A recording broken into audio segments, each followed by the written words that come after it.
It's kind of a common misconception for people to believe that just because somebody watches a lot of horror movies, it must mean that they're some kind of psychopath, which is complete bullshit. I mean, for one, god damn it. Fucking waited for it to start drying and everything.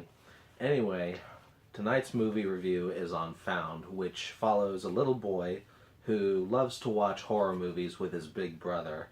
He knows that his big brother is not only a huge horror fanatic, but also a serial killer, which makes him wonder how much longer he has to live. This movie has a pretty good concept going for it. I mean, obviously, the idea of finding out that one of your closest relatives is some kind of murderer is pretty fucked up, and being just a child, this little boy is both fascinated and equally disturbed by what his big brother is up to. Here's the smell of the blood still. All the perfumes of Arabia will not sweeten this little hand. Shit, I just zoned out for a minute there. um, but yeah, as far as child actors go, the main boy in this movie was fine, I guess. I mean, there was no point where he really blew me away with his acting skills, but at the same time, I can't think of a moment where he was particularly unconvincing. Overall, he was pretty middle of the road. And honestly, that's a lot more than I can say for the kid's best friend in this movie. I mean, it's hard to find a good child actor, I know, but damn. Every single time he spoke, it was just with this very disinterested tone of voice, and he pretty much always had the exact same disinterested facial expression. Are you entertained by the way that I'm talking to you right now? He didn't hold his hands like this, by the way. Also, the first half of this movie, honestly, is just kind of boring. I mean, I get that they wanted to build character and all that, but they could have done something to make it more interesting. And there's a scene in this movie that just sticks out like a sore thumb as one of those scenes that could have been cut out of the movie and it wouldn't have made a difference. There's a moment where the main boy is going to see his best friend.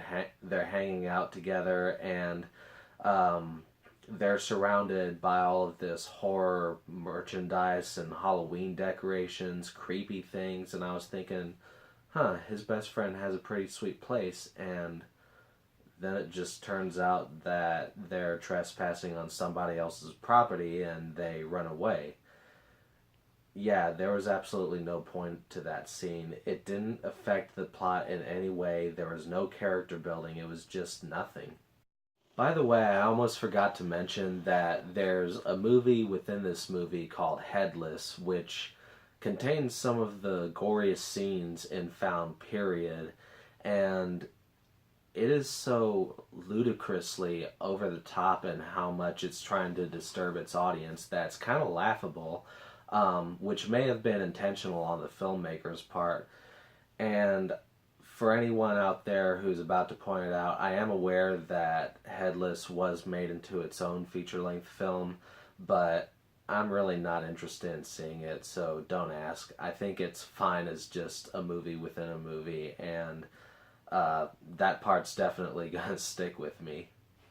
Now, to this movie's credit, it does become much more interesting during the second half. There's a point where you find out what the big brother's motivations are for why he's killing the victims that he's selecting, and he immediately becomes a much more antagonistic character who you can just hate as an audience member. But at the same time, you feel that much more sympathy for the main character. I mean, despite the fact that his big brother is doing these awful things for awful reasons, there's such a strong bond between the two that he really can't bring himself to hate his big brother. Also, the ending of this movie was genuinely disturbing, not in a weird, over the top kind of way like Headless, but in a way that's pretty fucked up. I mean, along with the absurd movie within a movie, the final shot of Found is certainly one of the few moments that's going to stick with me. Overall, I would say that Found had its moments, and it definitely had some good ideas going for it. But the fact that it meanders so much during the first half doesn't exactly make it worthwhile. I mean, there are worse movies that you could be watching, but this one doesn't come recommended. And with that, I hope y'all have a good one.